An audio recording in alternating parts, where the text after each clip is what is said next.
Okay. Okay, so we're live now. Hello, everyone. You're welcome to Joel Political Blog. My name is Joel Kemir, and as usual, we discuss political happenings in Nigeria, in Africa, and different parts of the world. But our emphasis is more about the political happenings in Nigeria. And today, I have a guest with me who is very vast about politics in Nigeria. I'm very passionate about politics in Nigeria and very passionate about getting Nigeria to its desired potential. So recently, we saw in the news from the U.S. Parliament about genocide, about killings of Christians, that Christians have been unalive in different parts of Nigeria. And even if the government tried to deny this, government said the level of insecurity in Nigeria affects everyone and not just the Christians. And this even informed, a debate in the Nigerian Senate. They're even talking about sending delegates to the US to set the record straight. And this issue about Christian persecution and genocide has been on the front burner within the last 1, 2 weeks. And this is something that's always been a discussion in Nigeria. But somehow, people just try to downplay this. So today, my guest, like I said, is someone that's very, very vast in politics, especially as it concerns the northern Nigeria. She's the national coordinator of the Christians in Politics. Ladies and gentlemen, I present to you Dr. Hassana Shalangwa. She will be my guest today, and they will be discussing all of these issues and many more political issues that are happening in Nigeria because Nigeria belongs to all of us. If it fails, we all fail. Whatever happens in Nigeria has direct impact on all of us, and not just all of us now at the moment, even with our children's children. And so we'll be discussing. So my first question I want to ask, Dr. Shalangwa, you heard about the report right from the US, and even a member of the Canadian Parliament also mentioned the same issue. What is your view about Christian genocide in Nigeria? Good evening, viewers. And thank you so much, Dr. Joel, for the honor to host me on this prestigious platform. Um, the genocide in Nigeria is a thing that has been with us for a very long time. It is not something new. It's like let me say Matthew 11:12 that from the days of John the Baptist, the kingdom of God suffered violence. It's there in the Bible. It's stated clearly. So the thing we're facing now has always been in existence in Nigeria. It's not something as if it's new, and we have come to we have come to we grew up, we were born in it, like I in the north, we were born in it, we grew up in it, now we're old, we're still facing the same challenge. And the Christians, they are so complacent, they're so docile, they're so nonchalant, probably because they were born in it, they were raised in it, they grew up and were old in it. But it doesn't have to be so. It doesn't have to be so. We can also change the norm that why is it always Christian? Why are we persecuted? Why are we persecuted? We keep on asking that question and the answers doesn't always come up. And I mean, we can't continue like this. We can't continue because our children will ask us, what have we done? What have we done about it? Okay, so So, in yeah, essence, are you saying all they said in the US about the Christian genocide is true? Is that what you're trying to it's say? true. It's true. It's true. So, It's do you true. have I any can tell you. facts about anything you would like to tell Nigerians about this? Because, even some Christians and Nigerians have disputed these facts. They have disputed the fact that, yes, these things might not be true. that if these things were true, how come we didn't see these things on?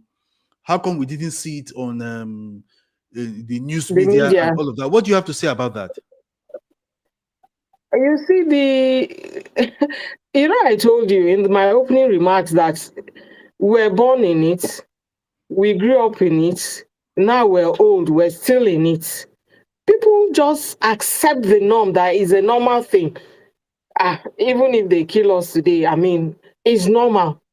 I don't know whether you understand. I understand. They're comfortable with it, or they don't feel that it's wrong because they were born. I don't know. I don't know whether you understand. I am from the north. We've seen a lot. We know what is going on in the northeast. I am actually from the northeast. We know what is going on there.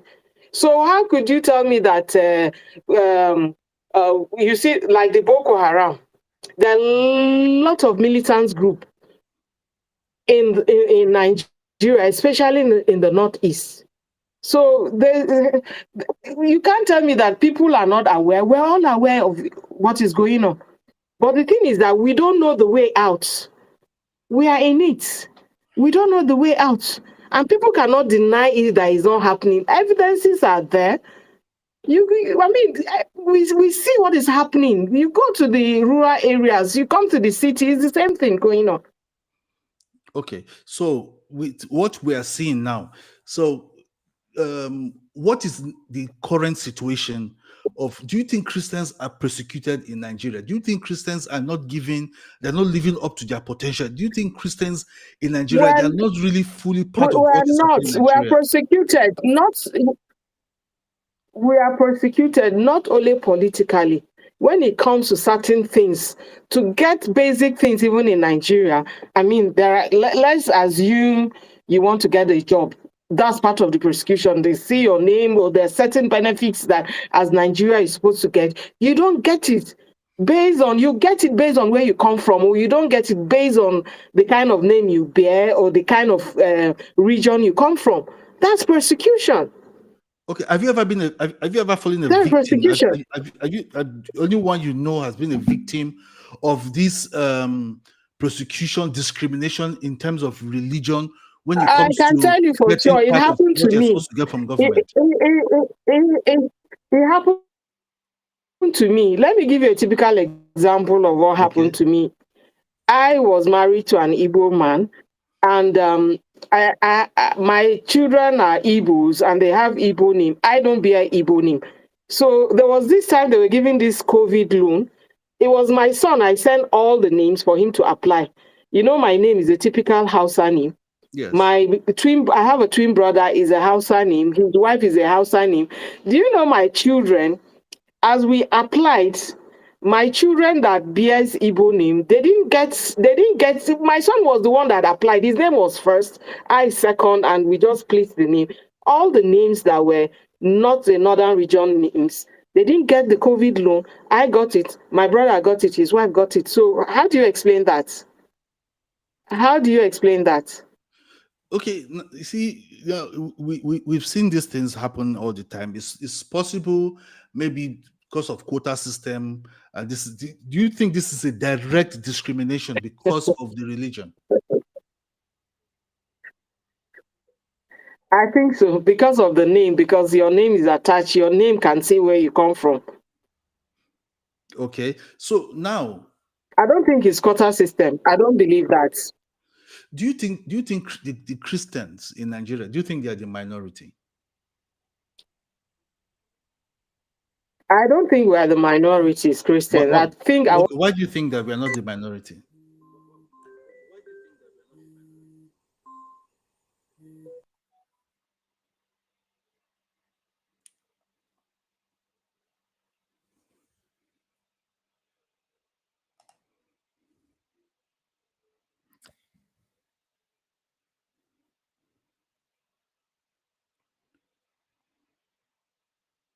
Okay, I think we seem to be having the connection issue with our guest. I'm sure our guest will be back shortly. But in the meantime, if you have any question at all about what we're discussing political happenings in Nigeria with specific, focus on the Christians in Nigeria. Now, the reason for that is because there have been reports upon reports, recent reports that Christians are marginalized, that there have been some sort of Christian genocide in Nigeria. Christians are persecuted.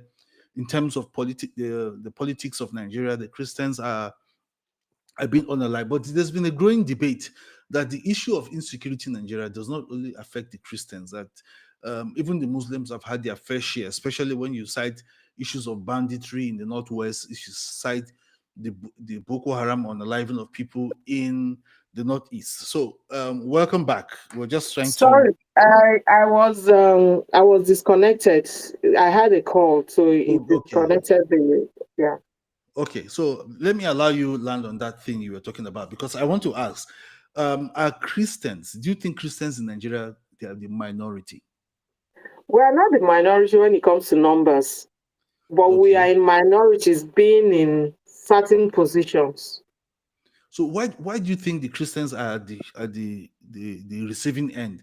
Because if you go by the debate that's been going on, I can bring up a lot of these things. They've been saying, no, the killings in Nigeria is not just the Christians, that the insecurity, everyone has had their fair share of the problems in Nigeria. We talk about the banditry in the Northwest and all of that. So why do you think the Christians are more in focus when it comes to this issue of genocide and all aliving going on in Nigeria? Why do you think the Christians are there? Why are the Muslims not also shouting that, oh, Muslims have also been killed? In the Senate, I watched the proceeding. The whole members of the National Assembly said the Christians are not the only ones that have been killed. But why is it that the Christians are the ones in focus? I want to believe that yes, it's not every killing that is Christian killing. There are certain group that the other religion, I don't know any other religion, that also they are targets when it comes to such killings. There are other religion that they don't agree with some of those bandits. So maybe they target those groups. But basically, I want to believe that Christians are their targets. Yes, Christians are their targets. Okay, now let's come to, because all of these are just the preliminary issues, because we're going to go deep down into issues as relate to politics and Christian participation in Nigerian politics. Because if you look at the figures in terms of collection, it is believed that the southern part of Nigeria, they're predominantly Christians. But if you look at the ratio of card collection and the rest of them, what do you think is wrong with Christians in Nigeria and their participation in politics? You see, even when it comes to, let's say,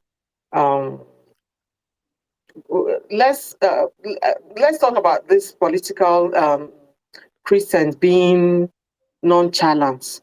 Christians believe that politics is dirty, and they don't want to soil their hand in dirty business. They believe that every politician is corrupt, every politician is fraudulent, every politician is a bad person, and all that.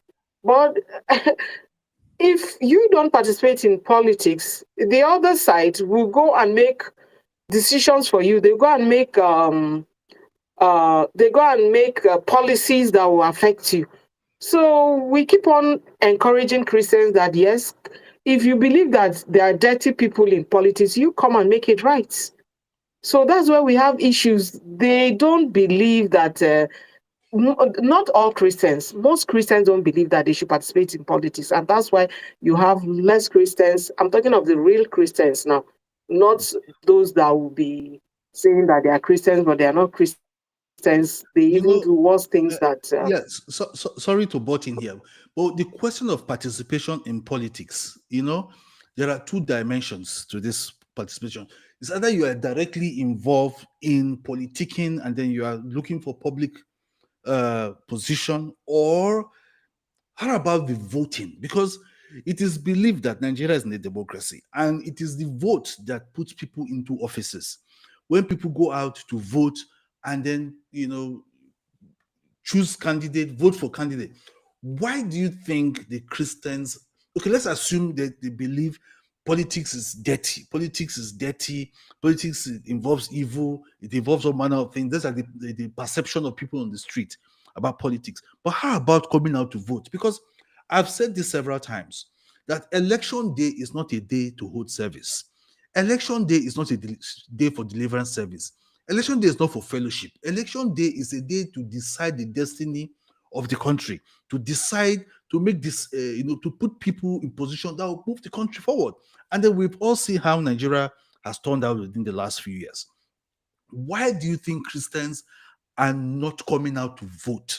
Because we just leave these things. I'm saying this because there's going to be a follow-up question I want to ask. But why do you think the Christians do not come out to vote during election?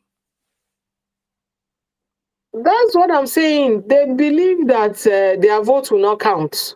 They believe that election result has been written even, let's say 2027. They believe that even today the election result has been written. It's just to roll out.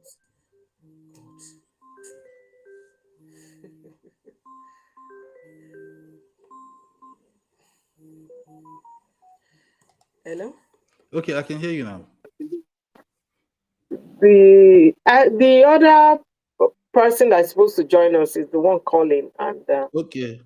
I don't know why Okay, he cannot join. He can just join using that link. If you have sent the I've link, sent the link to him. Yeah. Okay, you can just join. He needs to have the application so he can join using the application. So he can join us. So why do you think Christians do not come out to vote?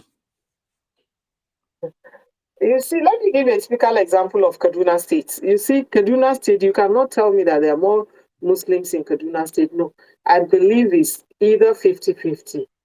And you see, the Muslim ticket thing in Kaduna, they started in Kaduna and they succeeded. And before you know, they replicated the same thing in the whole nation and it worked. So I want to believe that. I don't know if Nigeria now is a Muslim nation. If Muslims, we're not saying that, okay, he said that he cannot join. I don't know why he cannot join. Yeah, so I don't know how it happened, how it succeeded, and I find it very difficult to understand what happened in Kaduna. You see, I want to also believe that school of thought that yes, election results at times is being written even before the election.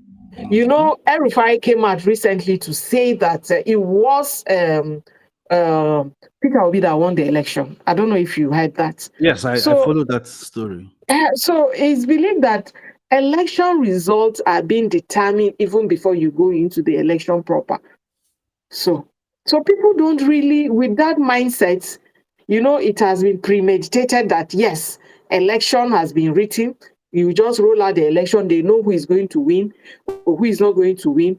So with that mindset now, I mean, why would they waste their time to go, and that's their mindset, that why would they go and waste their time to go and vote when election result has been written?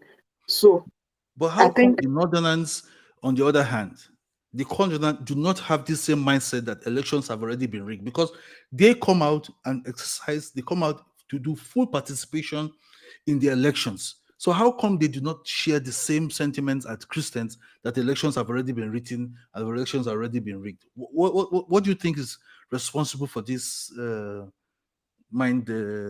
I think they know. I think they know. It's just, you see, what people discuss inside and what people say outside to the public is quite different. They know there are certain things that you don't come out and say it, and you know the truth, and people just say what they want people to believe, but they know it. They know what is going on. Okay, you talked about Muslim tickets. First of all, in Kaduna State, do you think there's an agenda with that? I want to believe that maybe it's an agenda, a planned thing that is being played out. Maybe it's something that is already in motion even before the election. Okay, Nigeria now, Muslim tickets, Muslim president, Muslim vice president, in a polarized country like Nigeria. Do you think there's an agenda? I want to believe so. I don't know, but I believe so. Have you heard of one Pastor Dotun, a message about the plan to Islamize Nigeria? Have you heard any message like that I before? think I have long time ago. I have. Okay, do you believe in what all the things, some of the things that man said? What are we seeing now? Is it not what we're seeing? What's different from what he has predicted and prophesied? It's the same thing. Because There's nothing I out also of the listened to ordinary. it. I also to Sorry? listen, and to be honest, I think whether anybody wants to believe it or not, I think there's an agenda going on because um El Rufai's 8 years as governor, I think there's an agenda. Some people have called me, and some will still call me conspiracy theorist, but I seriously believe that the Christians in Nigeria, they're not doing enough to exercise their authority, to exercise, some stamp their feet on the ground. Because if you go by the statistics, I don't think the Nigerians are But, less sir, in terms of what do you population. expect us to do as Christians? What is expected of us to do? Do No, we know how to carry arms? This no. insurgency that during election they bring in mercenaries from neighboring countries and all that. Do we, Christians believe that if I slap you on this cheek, turn the other cheek. Do you know that Christians? That's why you hardly see Christians fighting for their rights or enforcing to get their rights. But for me, I think this issue of this right of a thing, I think it should not extend to elections because I have the equal opportunity as every other person to select who I want to lead me. Do you understand what I mean? So the question of if you slap me, I turn here should not be, we should not bring that into the election issues because You see the problem. You see, we need to start teaching politics in the church on the pupils. I mean, we need to start sanitizing the minds of our children and our children's children that politics is not a dirty game. We need to start talking. We need to start say faith comes by hearing and hearing. We need to start banging on their head to start hearing the right things because that is what we're being taught. That is what we understand. That is what we grew up with. And that's why we have that mindset because we grew up in a community that they said, okay, when they slap you on this cheek, you turn the other cheek.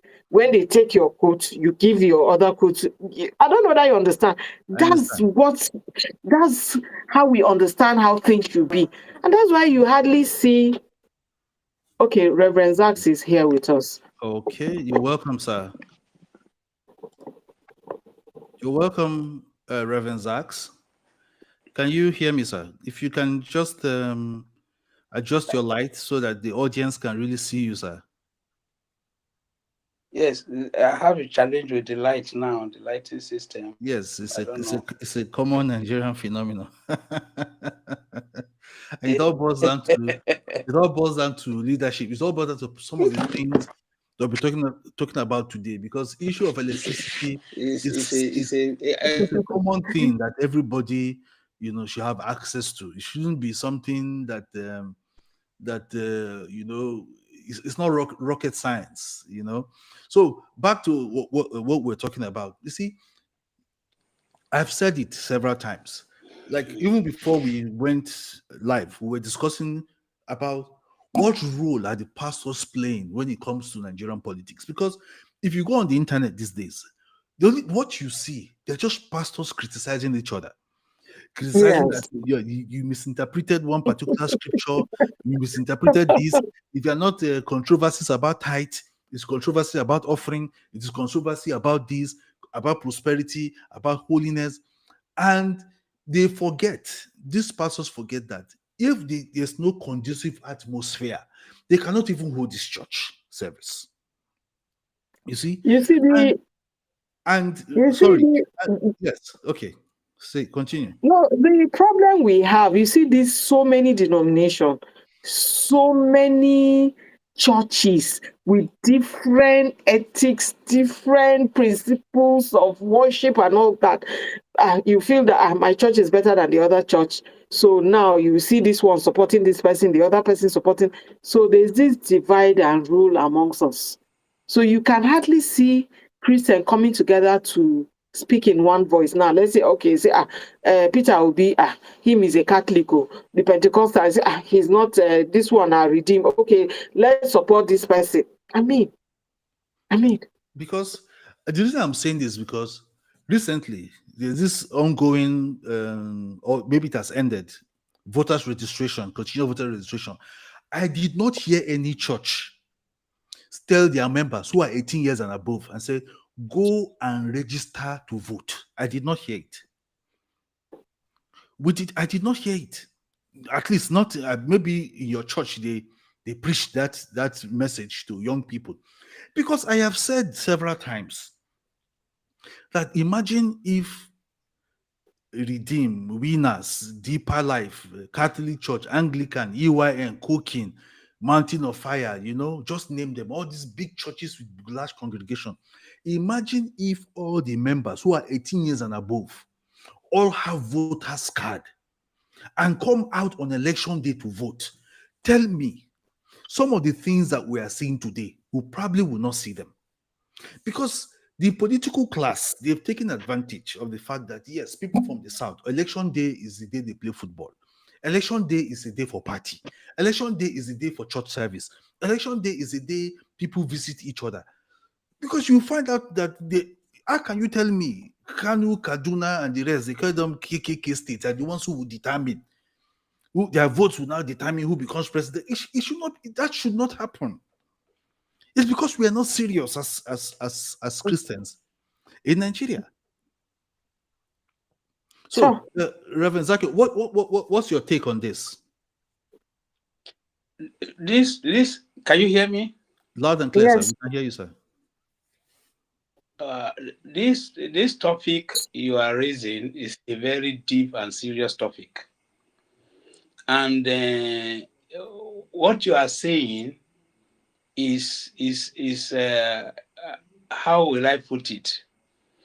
You see, if I come from another dimension that we do not know what it means to represent Jesus Christ here on earth, to be Jesus' ambassador, that we are in the church, majority, everybody is in the church for his stomach infrastructure. There are very few that are preaching the gospel and they are living. You see, because when you are talking about politics,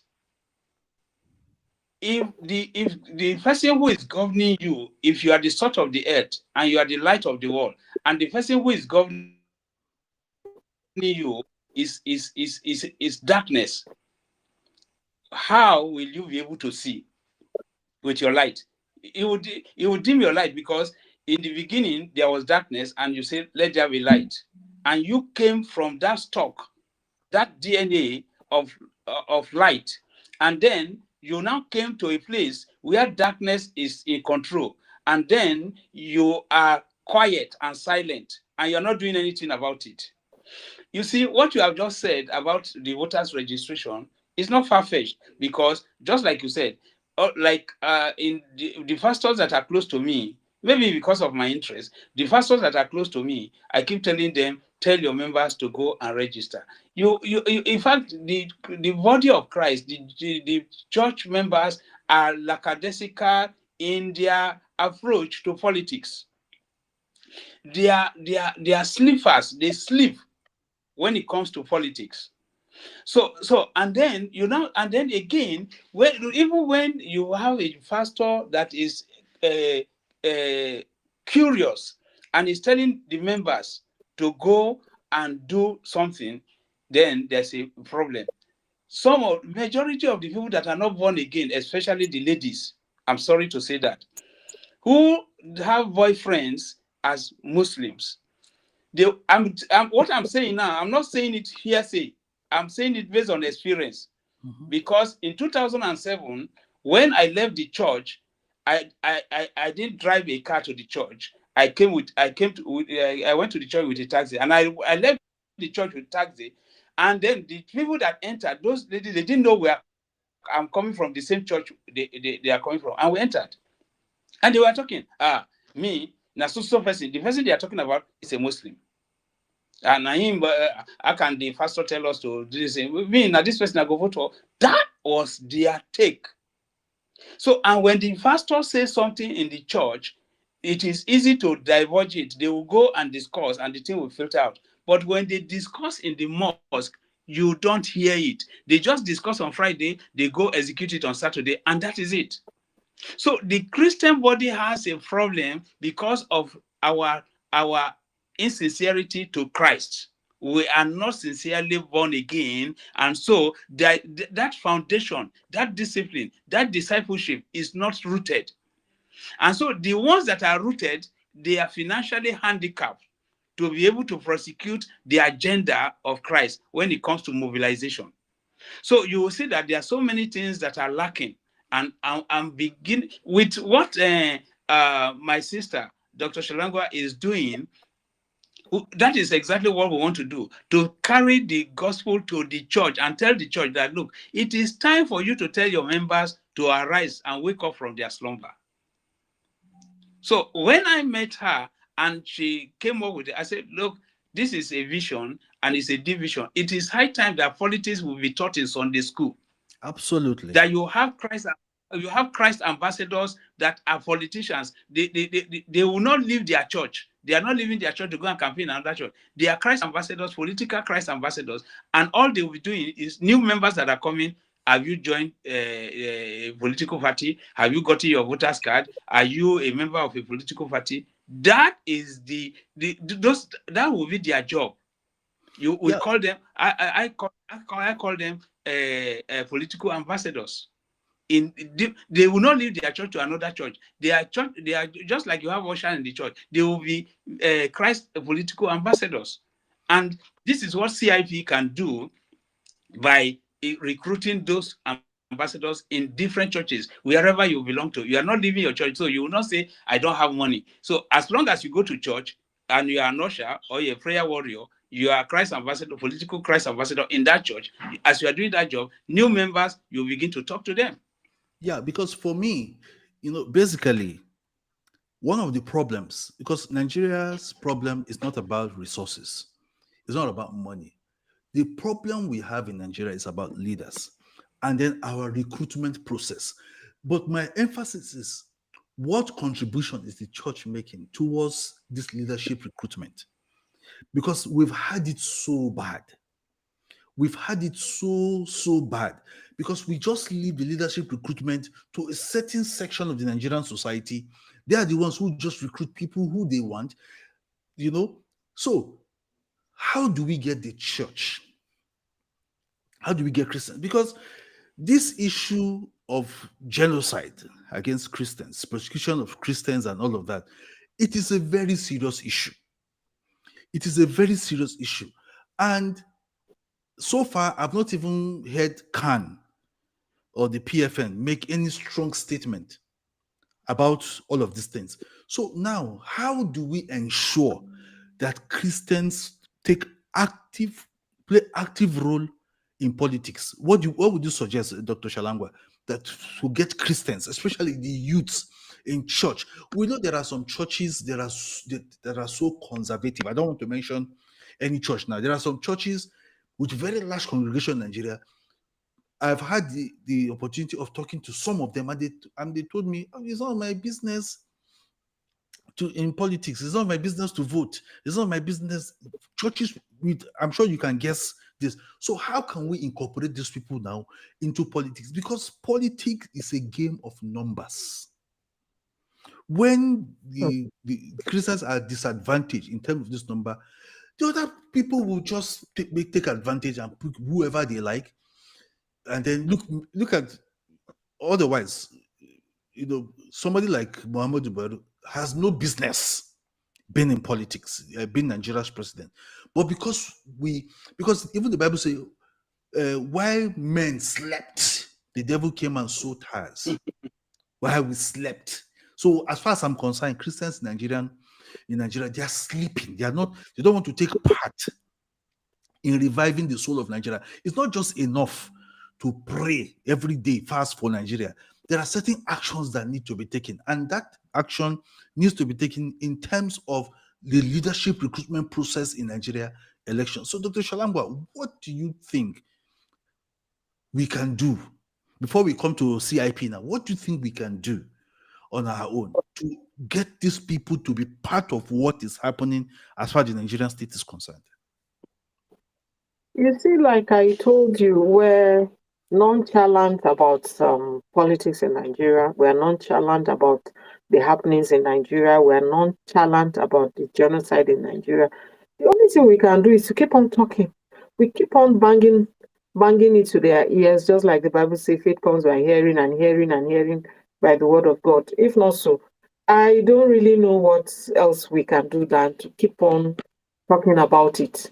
We keep on talking until they accept it. But right now, we've been going around trying to talk to people about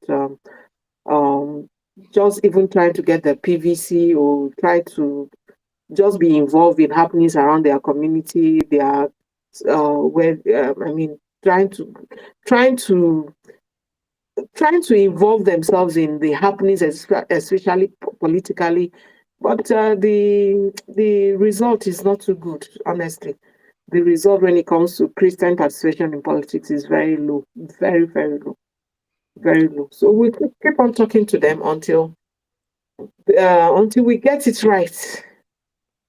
Okay, so there's a question we talked about before Reverend Zacchaeus joined us. Reverend Zacchaeus, we talked about the ideology or the Muslim ticket thing. We saw it happen. We have seen it happening in Kaduna and all of that, Nigeria. So let's start with Kaduna, sir. Do you think there's an agenda behind that? You see, the Bible says all things work together for good to them that love God and are called according to their purpose, to his purpose.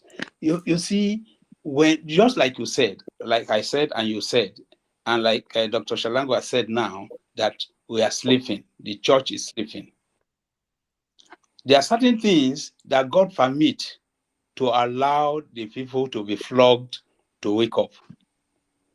And if those things do not happen, the people will keep sleeping, thinking that it is sleeping time. The Muslim agenda today, the Muslims are the worst hit. They are even the one crying now. They are really the one crying now that this is not good. You see, I was talking with a friend today, and a Muslim friend, and he said, sometimes, he said, all the time, God is working and we do not see what he's doing. And because we are not seeing what he's doing, we think God is not working. I said, I agree with you. So even in this Muslim agenda, they did it for their selfish interests. But instead of the Christian to turn it for our good, we were busy looking for how to scramble for the remnant, how to look for how much they can give us to support and to make sure that what they are doing is correct. And so the people that wear the Christian name, that do not have the fear of God, will now go and wear bishop's garment, not knowing that they are putting a curse upon themselves and their generation yet unborn. You see, because the things of God are not the things that just happen like kerosene, that will just explode at once. People take God for granted, and they assume that they do things and get away with it. That is the danger.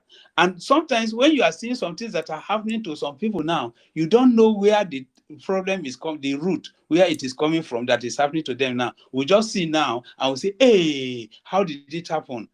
No, it's coming from somewhere.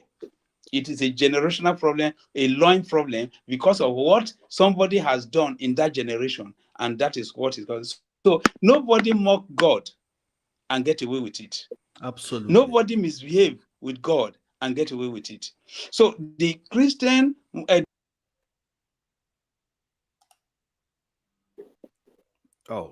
think there's a little bit of connection issue there.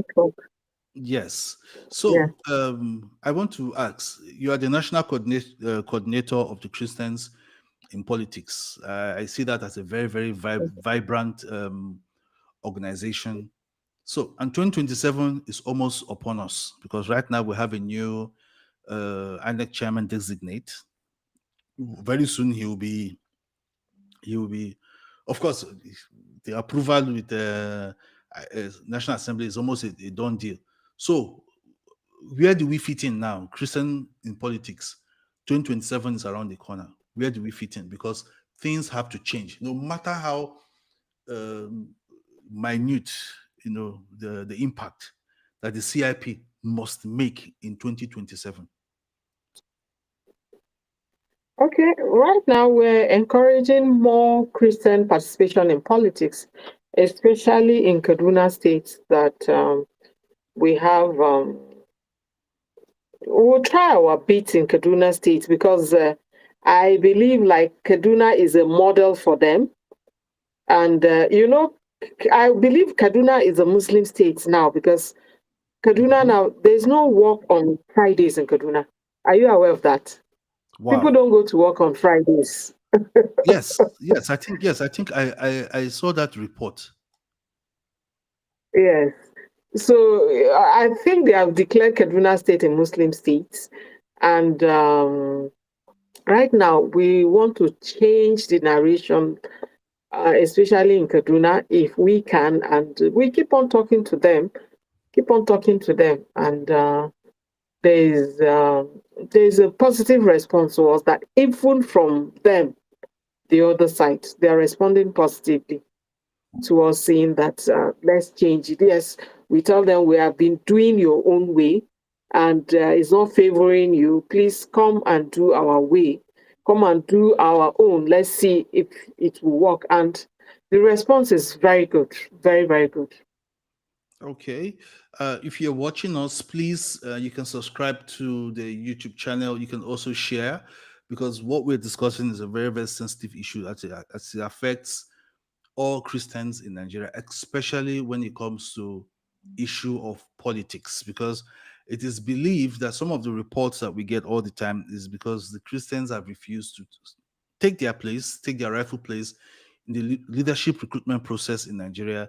They hardly take part in elections. They hardly want to concern themselves with anything that involves politics, because we cannot leave the politics in the hands of people, who will run Nigeria aground. And like we have seen now, Nigeria is heading for the rocks. And I've said it in some of my previous videos that Nigeria is heading for the rocks. And if we say because if you look at the last elections in America, you can see the role the church played. You can see the role the church played in ensuring that Donald Trump is elected. I sometimes I wonder why we are not replicating that, and we say we're exporting pastors from here to other parts of the world. How come this? Is it that the pastors are just interested in name, big cars, and the rest of them? And shamefully, you go on the internet, pastors are attacking each other, criticizing sermons, criticizing preachings, and the rest of them. Meanwhile, the crux of the matter to ensure that the country in your time, there is a positive change in the country, because we cannot have this number of churches in Nigeria and things are going this way, going the way they are going, knowing that the problem with Nigeria is an issue of leadership. Bad leadership, because we've not been blessed with good leaders. And how have we recruited leaders within the last 20, 30, 40 years? And what role has the church played? And that's why we're having this conversation.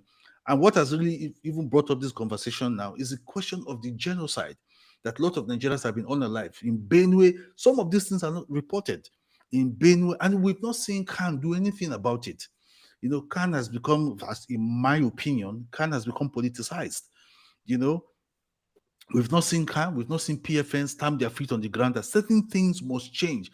Whether we like it or not, we were born in the North, and we've seen certain privileges have eluded people who are Christians in the northern part of Nigeria because of their faith. And even the question of Leah Sharibu, who is still in captivity because of her faith. What has the church done in getting all of this done? Look at Southern Borno, Southern Kaduna, and different states of Nigeria where Christians, have a very significant number, but we still have people who are not Christians continually as governors of the states. So all of these things have to change. And all of these things are there because the Christians have refused to take part in politics.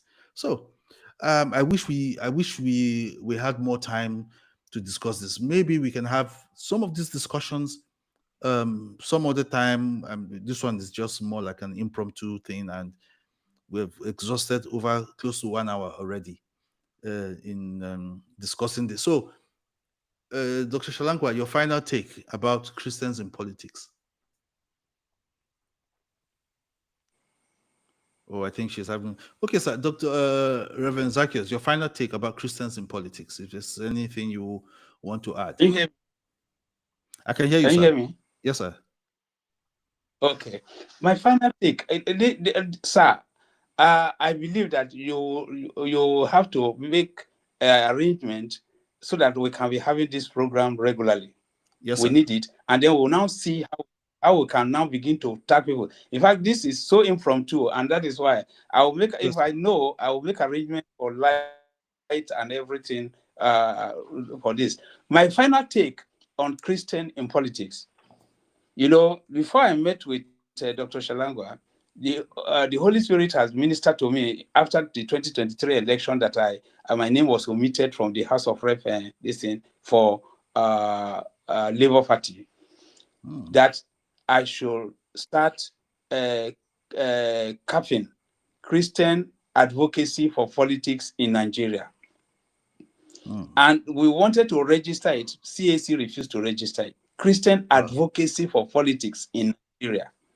Wow. That is where the idea of having camping ambassadors, they will not say, I don't have transport. They will be in the church. They will be like ushers. They will be telling people about politics. That is their own. Will just be recruiting people for politics and advising them and telling them the necessity. So Christian in politics is a welcome idea, and I believe that we need to do it state by state, and we mobilize all the Christians. If you wear garment and you say you are a Christian, we'll recruit you. Okay. Then as we recruit you, we begin to train you, and as we begin to recruit you, we begin to train you so that you will be discipled. You see, discipleship is in all aspects. Financial disciple, political disciple, just name it. Marketplace disciple. So disciple is not just to disciple people in the church. You disciple people to represent Jesus in the marketplace. Absolutely. And political disciple is something that we must do. Absolutely. Thank you so much. So my final take is that we must address the issue. So maybe after this program now, we can have our private talk about when will be most convenient, so we can have these regular talks, have this broadcasted on different platforms to educate people that the fact that when it comes to elections or taking part in the electoral process, it is not a sin, because you cannot be too conservative enough, and then you cannot be a slave in your own house or on your own land.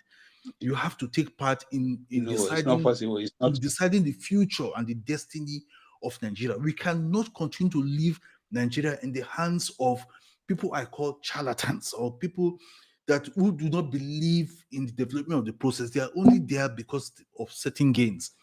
The church cannot be there, and then because they said a child neck cannot be bent in the market in the presence of an old woman.